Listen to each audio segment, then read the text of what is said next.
Hello दोस्तों। मन अति सुंदर के आगे आने वाले एपिसोड में सबसे बड़ा ट्विस्ट यह होने वाला है कि प्रथम को बचाने के लिए आराध्या विषकन्या की शर्त मान लेगी और उसके साथ रहने के लिए तैयार हो जाएगी।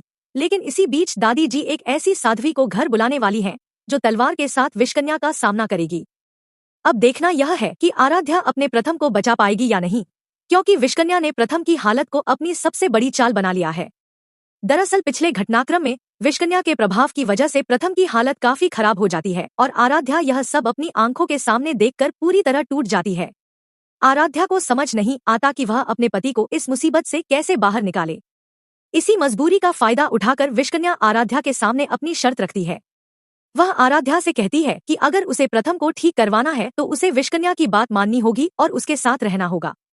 आराध्या कुछ देर तक सोचती है और आखिरकार प्रथम की जान बचाने के लिए विषकन्या की बात मानने का फैसला कर लेती है। आराध्या साफ कहती है कि अगर प्रथम ठीक हो जाता है तो वह फिलहाल विषकन्या की बात मानने के लिए तैयार है, लेकिन उसके मन में सिर्फ एक ही मकसद है और वह है अपने पति प्रथम को बचाना। विषकन्या को लगता है कि उसने आराध्या को अपने रास्ते से हटा दिया है और अब प्रथम पर उसका अधिकार हो जाएगा, लेकिन उसे यह नहीं पता कि दादी जी को उसकी पूरी चाल का अंदाजा हो चुका है। दादी जी लगातार आराध्या के बदले हुए व्यवहार को देख रही होती हैं और उन्हें समझ आ जाता है कि आराध्या अपनी मर्जी से कुछ नहीं कर रही, बल्कि प्रथम को बचाने के लिए मजबूरी में विषकन्या की बात मान रही है।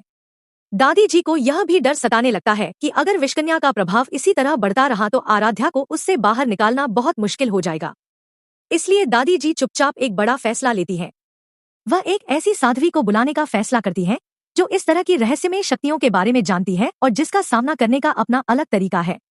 दादी जी उस साध्वी को घर बुलाती हैं और जब वह साध्वी वहां पहुंचती है तो उसके हाथ में तलवार देखकर परिवार के सभी लोग हैरान रह जाते हैं।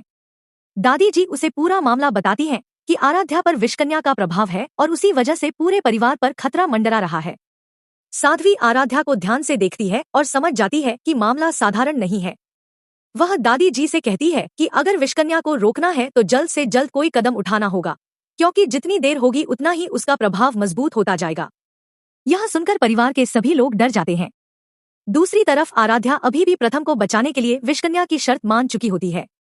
विषकन्या उसे भरोसा दिलाने की कोशिश करती है कि अगर आराध्या उसकी बात मानेगी तो प्रथम को कुछ नहीं होगा, लेकिन आराध्या के मन में लगातार शक बना रहता है। उसे लगता है कि विषकन्या के इस वादे के पीछे कोई नई चाल जरूर छिपी हुई है। इसी बीच दादी जी परिवार के सभी लोगों को एक जगह बुलाकर सच्चाई बताती है। वह कहती है कि आराध्या को दोष देने की जरूरत नहीं है, क्योंकि असली खतरा विषकन्या है। आराध्या खुद इस मुसीबत में फंसी हुई है और वह केवल प्रथम को बचाने के लिए विषकन्या की शर्त मान रही है। परिवार के लोग यह सुनकर हैरान रह जाते हैं और सभी की नजर आराध्या पर टिक जाती है। तभी विषकन्या को पता चलता है कि दादी जी ने उसके खिलाफ एक बड़ी तैयारी कर ली है। उसका गुस्सा बढ़ जाता है और वह आराध्या को चेतावनी देती है कि अगर उसने उसकी बात से पीछे हटने की कोशिश की तो प्रथम को बचाना मुश्किल हो जाएगा। लेकिन इस बार आराध्या भी चुप रहने वाली नहीं है। वह विषकन्या को साफ बता देती है कि प्रथम को नुकसान पहुंचाने की कोशिश की गई तो वह उसके सामने खड़ी हो जाएगी। आराध्या के इस जवाब से विषकन्या का गुस्सा और बढ़ जाता है। तभी दादी जी की बुलाई हुई साध्वी अपनी तलवार लेकर विषकन्या के सामने पहुंचती है। घर का माहौल अचानक बदल जाता है। परिवार के सभी सदस्य दूर खड़े होकर यह पूरा घटनाक्रम देखते हैं। साध्वी विषकन्या को चेतावनी देती है कि अब वह इस परिवार को अपनी शक्ति से डराकर नहीं रख सकती। विषकन्या भी पीछे हटने को तैयार नहीं होती और वह साध्वी को चुनौती देती है। दादी जी आराध्या को सुरक्षित रखने की कोशिश करती हैं और परिवार को समझाती हैं कि किसी को भी घबराने की जरूरत नहीं है। लेकिन आराध्या के सामने सबसे बड़ी परेशानी अभी भी प्रथम है। वह किसी भी कीमत पर अपने पति को बचाना चाहती है।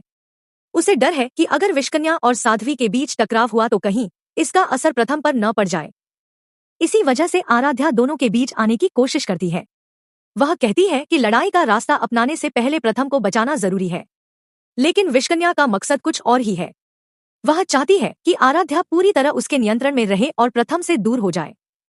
अब कहानी में सबसे बड़ा सवाल यही है कि क्या विषकन्या सच में अपना वादा पूरा करके प्रथम को ठीक करेगी या फिर उसने आराध्या को अपने जाल में फंसाने के लिए यह पूरी चाल चली है। क्या दादी जी की बुलाई हुई साध्वी अपनी तलवार के साथ विषकन्या का सामना करके उसका प्रभाव खत्म कर पाएगी? क्या आराध्या अपने प्यार और हिम्मत के दम पर प्रथम को बचा पाएगी? और सबसे बड़ा सवाल यह है कि जब आराध्या को पता चलेगा कि विषकन्या की असली योजना क्या है, तब वह क्या फैसला लेगी? दोस्तों, आने वाला एपिसोड पूरी कहानी को एक नए मोड़ पर ले जाने वाला है, क्योंकि एक तरफ आराध्या अपने पति प्रथम को बचाने के लिए विषकन्या की शर्त मान चुकी है दूसरी तरफ दादी जी ने विषकन्या का सामना करने के लिए साध्वी को बुला लिया है और अब दोनों शक्तियां आमने सामने आने वाली हैं। अब देखना बेहद दिलचस्प होगा कि इस टक्कर में किसकी जीत होती है और क्या आराध्या आखिरकार प्रथम को विषकन्या के प्रभाव से बाहर निकाल पाएगी।